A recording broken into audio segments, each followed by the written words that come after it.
오늘 성탄절을 맞아서 이 시간 주요정에 나와서 예배하는 식구들뿐만 아니라 영상으로 예배하는 믿음의 식구들 모든 분들 가운데 오늘 평화의 왕으로 탄생하신 주님의 평강이 이 시간 넘쳐날 수 있기를 간절히 소망합니다.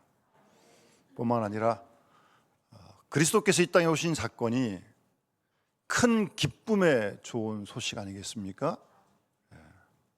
그래서 우리가 기뻐하는 겁니다. 여러 가지 어려움도 있고 힘든 일도 있고 아프기도 하고 걱정할 일도 있지만 그럼에도 불구하고 기뻐하는 겁니다. 왜? 주님이 함께 하시니까요. 그래서 기뻐하는 겁니다. 기쁨으로 견뎌내는 거죠. 이겨내는 겁니다. 그리고 장로님 기도하신 것처럼 이렇게 기쁜데, 이렇게 내 마음속에 평강이 넘치는데 어떻게 가만히 있습니까? 전하는 것입니다. 그리스도를 전하는 거예요. 복음을 전하는 것입니다. 그러는 우리 모든 믿음의 식구들이 다 되어주시기를 주의 이름으로 축원합니다.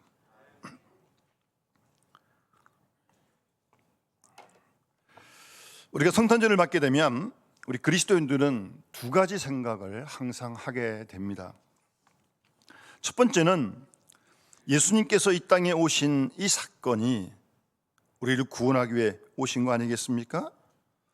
그래서 기쁘고 감사한 것입니다. 늘 기쁨과 감사의 마음으로 우리가 성탄절을 맞듯 사실 매일매일 우리의 삶 속에 그런 기쁨과 감사가 항상 있어야 할 줄 믿습니다. 여러분, 어떤 상황이더라도 절대 뺏기지 마십시오. 화가 날 일이 있더라도 빼앗기지 마십시오. 어떻게 그 기쁨과 감사를 잃어버리고 살겠습니까? 두 번째는 오늘 탄생하신 예수 그리스도가 이제 불언간 머지않아 우린 다시 오신다는 사실을 믿고 있습니다. 여러분 믿습니까? 요즘 우리 그리스도인들은 재림신앙이 별로 없어가지고 재림신앙은 다 이단들만 얘기한 줄 알아요. 아닙니다, 여러분. 우리도 주님이 다시 오실 걸 확실히 믿고 기다리고 있습니다, 여러분. 그런 신앙으로 이어져야 한다는 사실을 우리는 성탄절을 맞으면서 잊지 말아야 할 것입니다. 우리가 복음서에 나타난 예수님의 탄생 기록을 보면 주로 마태와 누가복음에 주로 많이 기록되어 있는데요, 몇 가지 특징이 있습니다. 주님이 탄생하실 때 기록을 보게 되면 천사들이 나타나요. 주의 사자가 나타납니다. 성경에 주의 사자, 천사가 나타나는 것은 하나님이 함께 하시는 사건임을 증거하는 것입니다. 뿐만 아니라 두 번째 특징은 주님이 이 땅에 탄생하실 때 성령의 강한 임재가 나타나는 것을 계속 증거해 주고 있습니다. 오늘 누가복음 본문의 시므온 같은 경우도 계속 성령의 감동을 받는 겁니다. 성령께서 마리아에게 나타나시고 성령께서 요셉에게 말씀하시고 이런 성령의 강한 역사가 증거되고 있다는 사실입니다. 중요한 것은 그 성령의 역사는 2000년 탄생하실 때 그때 과거의 사건으로 끝나는 게 아니고 이 시간 그 성령은 우리 가운데 역사하신 줄 믿습니다. 내일도 역사하시고요, 내일도 우리에게 말씀하실 것이고요. 그래서 우리가 성령 충만해서 성령의 인도하심을 항상 따라갈 수 있는 그런 믿음의 주인공이 되어야 할 줄 믿습니다. 한 가지 더, 주님께서 이 땅에 오실 때 몇 사람들이 아기 예수를 찾아가서 만나는 사건이 기록되어져 있습니다. 그들은 왜 아기 예수를 찾아갔는지, 가서 뭘 했는지 우리가 좀 더 성경을 통해서 구체적으로 잘 알아보고 그렇게 아기 예수께 찾아가서 행한 일들이 오늘 이 시대 우리에게 무엇을 말씀하고 하시고자 하시는지 하나님께서 우리가 잘 새겨듣고 우리도 그런 신앙을 따라가고 지켜가야 할 줄로 믿습니다. 주님이 탄생하실 때 예수님을 찾아간 부류는 세 부류의 사람이 있습니다. 첫 번째 부류의 사람은 동방박사들입니다. 마태복음 2장에 자세하게 기록이 되어져 있습니다. 이들은 이방 사람들입니다. 이들은 지식층입니다. 이들은 멀리서 왔습니다. 별의 인도함을 받아서요. 그 마태복음 2장에 보게 되면 아기 예수가 태어난 그 집에 들어가서 마리아와 함께 있는 걸 보고 이 동방박사들은 엎드려 아기 예수께 경배를 합니다. 아기 예수께, 지금 난 지 며칠도 안 됐는데 그 경배를 하는 거예요. 누가요? 동방박사들이. 여러분 그 장면을 한번 이렇게 잘 그려보실 수 있기를 바랍니다. 경배, 엎드려 경배하는 거예요. 본인들도 스스로 얘기를 합니다. 우리가 동방에서 아주 먼 길을 별을 보고 그에게 경배하러 왔노라라고. 그렇게 2절에 또 11절에 그렇게 말씀하고 있습니다. 경배하기 위해서요. 말을 바꾸면 예배하기 위해서 왔다는 겁니다. 우리도 지금 아기 예수께 경배하고 지금 예배하는 거 아닙니까? 그 예배를 드리기 위해서, 그 경배하기 위해서 멀리서 긴 여정을 수고해서 달려온 거예요. 요즘처럼 무슨 교통이 좋습니까? 뭐가 좋습니까? 다 불편한.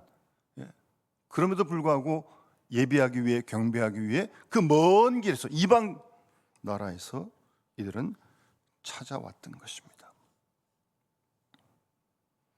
주님을 만나서 주님께 예배하고 경배하기 위한 것입니다. 여러분, 주님이 다시 오시는 걸 기다리고 있는 우리 그리스도인들이 잘 해야 할 것이 바로 예배라는 걸 동방박사들은 우리에게 말씀해 주고 있습니다. 주님이 다시 오실 것을 기다리는 우리 모두가 해야 할 최선의 길이 바로 예배라는 겁니다. 예배, 경배하는 거라고요. 그렇게 예배하고 경배하며 다시 오신 주님을 우리가 매일매일 기다려야 한다는 말씀입니다.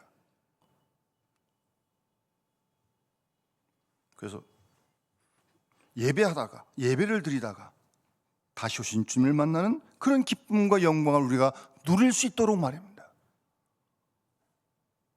다시 오신 주님을 만나는데 이상한 데, 엉뚱한 데 가 있고 그럼 되겠습니까? 시커먼 데 가 있고. 예? 그럼 되겠어요? 주님이 기뻐하신 일을 하고 있고 기뻐하지 않는 일을 하고 있고 그럼 되겠냐고요. 예배하다가 경배하다가 주님을 만나는 일이 최선의 길인 줄 믿습니다. 그런데 이렇게 예배를 드릴 때, 경배를 드릴 때 가장 중요한 것은 겸비함입니다. 예배라고 하는 것은 나는 하나님 앞에 아무것도 아닙니다. 하나님이, 주님이 나의 모든 것입니다. 그런 마음으로 예배를 드리는 거예요. 그게 예배지. 몸은 와 있는데 이상한 엉뚱한 생각하고 있고, 생각을 주님께 머물러 있지 않는 거죠. 자기 생각하고 있는 거죠. 그게 무슨 예배입니까? 그게 무슨 경배입니까?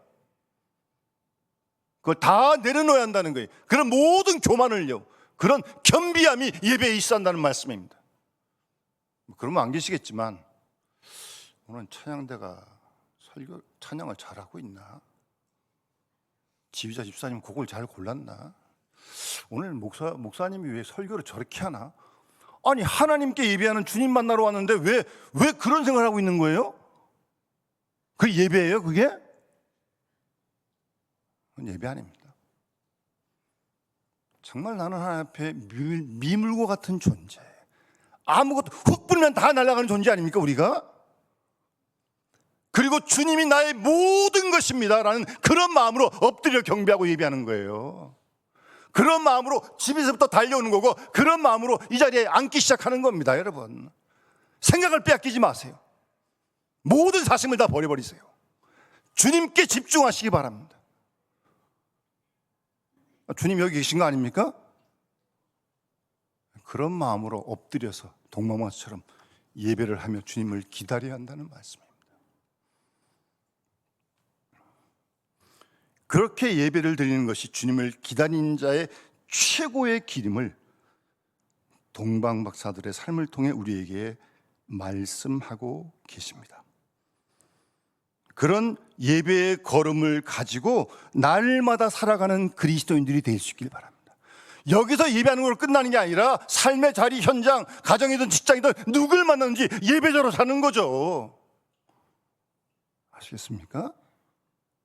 남들이 날 보면서 야, 저분 보니까 주님이 살아계신 것 같구나, 저분 보니까 주님이 함께하는 걸 내가 알겠구나, 그 정도로 갈까지 예배자로 사는 삶을 사는 것이 주님을 기다리는 하나님 기뻐하시는 모습인 것을 말씀해 주고 있는 것입니다. 두 번째 아기 예수를 만난 사람들은 아신다고 누가복음에 나오는 목자들입니다. 이들은 아주 비천한 신분입니다. 누가복음은 잘 보시면 아주 극한 대조를 이뤄요. 어두움의 빛으로 오셨고 빛이 비치고, 이 목자들은 정말 아주 비천하고 정말 가난하고 그런 사람들인데, 2장 1절에 보면 로마 황제가 아구스토가 나오고요, 그것도 대조를 하고 있는 거예요. 모든 권력을 가진 아구스토는, 황제는, 로마 황제는 예수를 모르지만, 그러니까 물론 경배도 안 하지만 정말 소외되고 가난하고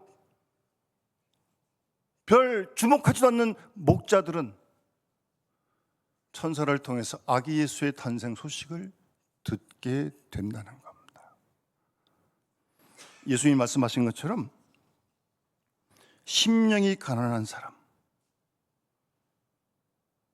마음이 가난한 사람, 그들에게 주님이 복이 있다 말씀하시고, 이 심령이 가난한 목자들에게 아기 탄생 소식이 전해지게 된다는 사실입니다. 하나님의 영광이 성전에만 있는 것이 아니라 베들레헴에 거기서 하나님의 영광이 나타나는 사건을 우리에게 증거해 주고 있는 것입니다.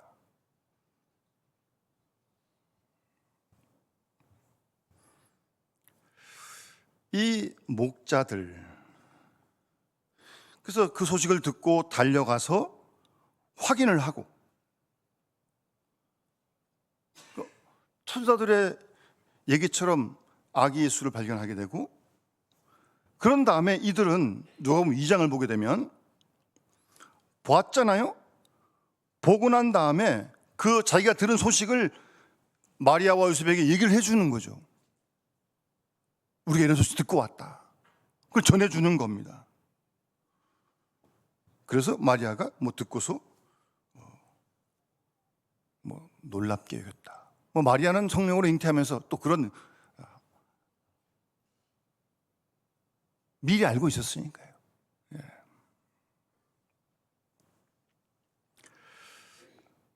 그러니까 이 목자들의 신앙은 이 천사가 전해준 이 소식을, 이 복음의 소식, 그리스도가 탄생하시는 그 소식을 전하는 사명이 있는 거예요. 전하는 사명. 그러니까 본 것을, 들은 것을 전하고 얘기해주고 마리아에게, 요셉에게. 근데 그들이 이제 돌아가서 집으로 돌아가서 가만히 있겠습니까? 집에 가서 가정 식구들에게, 또 만난 사람들에게 그 소식을 전하지 않았겠습니까? 동방박사의 걸음이 예배의 걸음이었다면, 이 목자들의 걸음은 이 놀라운 기쁨의 구원의 사건, 이 복음을, 그리스도를 전하는 것이 그들의 사명이었던 것을 우리에게 말씀해 주고 있습니다. 로마서 10장 15절 말씀 보시면 보내심을 받지 아니하였으면 어찌 전파하리요. 기록된 바 아름답도다. 좋은 소식을 전하는 자들의 발이어함과 같으니라 라고 말씀합니다. 목자들이 바로 이런 아름다운 복된 발걸음이었다는 겁니다. 여러분, 우리의 발걸음도 이런 복된 아름다운 발걸음이 되지 않겠습니까? 이 소식을 전하는 발걸음이 되지 않겠습니까? 이사야 52장 7절 말씀입니다. 좋은 소식을 전하며 평화를 공포하며 복된 소식을 가져오며 구원을 공포하며 시온을 향하여 이르기를 내 하나님이 통치하신다는 자의 산을 넘는 발이 어찌 그리 아름다운가 라고 말씀하고 있습니다. 이 땅에는 아름다운 발이 있다고 말씀하고 있습니다. 어떤 발이 아름답습니까? 이 구원의 기쁜 복음의 소식을 전하는 그 발걸음이 아름답다고 복되다고 그렇게 말씀하고 있습니다. 우리의 발걸음이 그런 발걸음이 될 수 있길 바랍니다. 날마다요, 날마다 이 아름다운 소식을 전하는 복된 발걸음이 될 수 있길 바랍니다. 청년들이 어느 회사에 취직을 하려면 이력서를 쓰잖아요. 그렇게 생각해 보면 이 목동들은 이력서를 쓴다 그러면 별로 쓸 게 없을 것 같아. 초등학교 나왔다 치면 기본 학력 정도 쓰고 쓴 게 목자가 뭘 쓰겠어요. 스펙이 뭐 있어요. 세상적으로 보면 정말 이력이 초라한 거죠. 그런데 이력서는요, 이 땅에서 쓰는 게 아니에요. 만약 하나님 나라에다가 이력서를 낸다면 이거는 굉장한 거죠. 여러분, 우리는 그런 이력서를 써가는 사람들이에요. 우리가 복음을 전하는 아름다운 발길, 그 이력서에 다 남을 줄 믿습니다.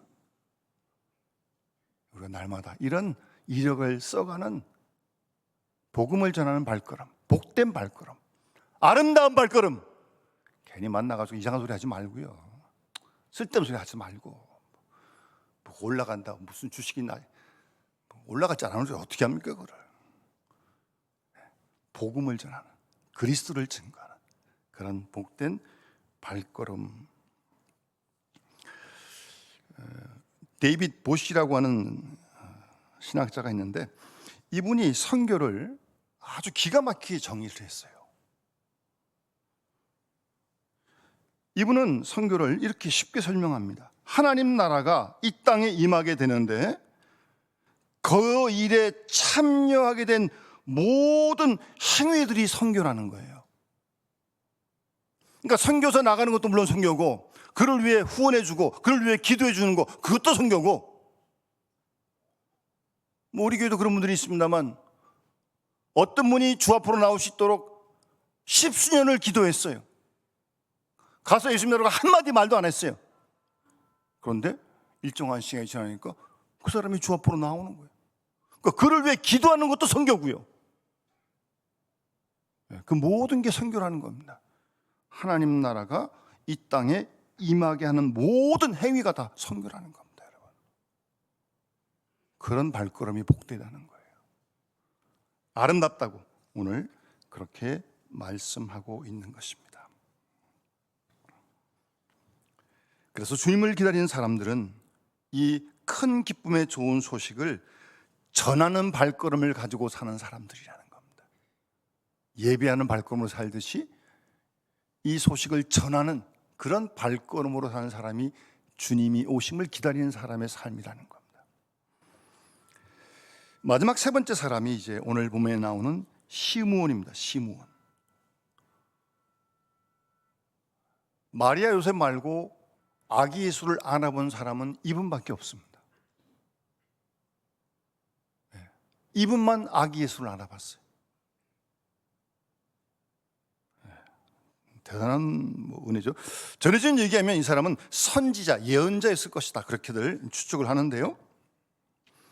이 시므온은 동방박사가 예배를 상징한다면, 목자들이 복음을 전하는 삶을 상징한다면, 이 시므온은 기다림을 상징하는 삶을 말합니다. 기다림. 시므온은 잘 기다리는 사람이었습니다. 성령의 인도를 받아 죽기 전에 그리스도를 만날 것이란 음성을 들었고, 성령의 인도를 따라 죄전에 들어가서 아기 예수를 만나게 되고,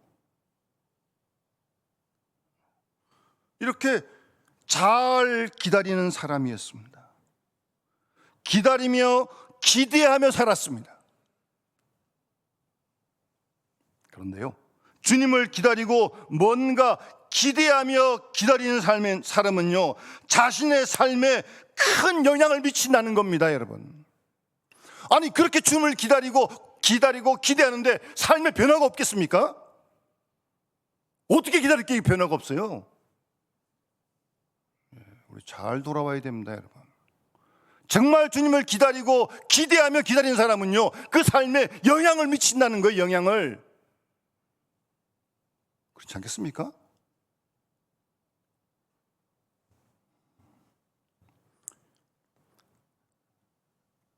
여러분들이 원하는 인생에 바라는 것들이 뭐가 있습니까? 많죠?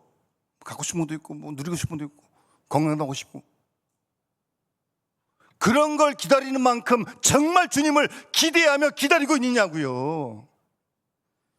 예?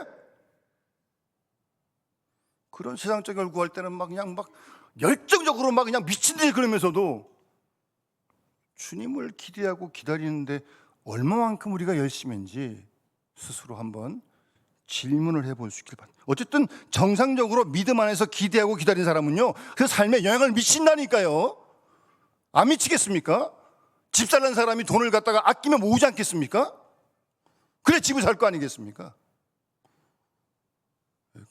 그런 것도 절제할 수 있게 되는데, 정말 주님을 기다리고 기대한다면 삶에 영향을 안 미치겠냐고요.